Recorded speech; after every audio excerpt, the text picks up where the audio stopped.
2011ஆம் ஆண்டு ஒரு கணவன் தன்னுடைய சொத்தை விற்கிறார். ஆனா, அவரது மனைவி ஒரு மனு தாக்கல் செய்து அந்த விற்பனைய தடுத்து விட்டுறாங்க. அந்த மனைவிக்கு நீதிமன்றம் கொடுத்த இறுதி தீர்ப்பு தான் இது. திருமண வாழ்க்கை அமைதியாக இருந்தபோது கணவன் தனது பேர்ல ஒரு நிலத்த வாங்குறாரு. திருமணத்துக்கு பிறகு பிரச்சனை ஏற்பட்ட பிறகு அந்த வீட்ட 3ஆம் நபருக்கு வித்துடுறார். இந்த பிரச்சனைக்கு பிறகு மனைவி ஒரு பராமரிப்பு மனு தாக்கல் செய்றாங்க. Maintenance petition. அதிலிருந்து கணவனிடமிருந்து மாதம் ரூ. 75,000 பராமரிப்பு தொகையை இவங்க மாதம் மாதம் பெற்றுட்டு வராங்க. அதுக்கும் மேலா என்ன பண்றாங்க, கணவன் அந்த நிலத்தை விட்டதுக்கு எதிர்த்து ஒரு வழக்கு தொடர்றாங்க. ஒரு சூட் ஃபைல் போடுறாங்க. அந்த நிலம் தனது ஸ்ரீதன் அதாவது வரதட்சணை தொகைக்கான அந்த பொருட்களால் வாங்கப்பட்டது.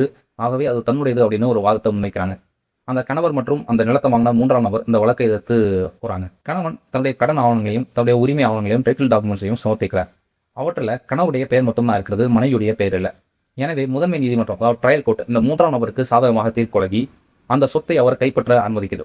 மேலும் அந்த நிலத்தை சட்டவிரோதமாக பயன்படுத்தியதற்காக மனைவிக்கு மாதம் ரூபாய் 60,000 இழப்பீடு தொகை 2011லிருந்து கணக்கிட்டு இந்த இடத்தை மீண்டும் 3வது பார்ட்டிக்கு திரும்ப தர வரை நீங்க செலுத்தணும் அப்படின்னு உத்தரவிடுறாங்க. மனைவி உடனே உயர்நீதிமன்றத்தில் மேல்முறையீடு செய்றாங்க. அப்பீல் போறாங்க. உயர்நீதிமன்றம் அதே நிலைப்பாடு தான் எடுக்குது.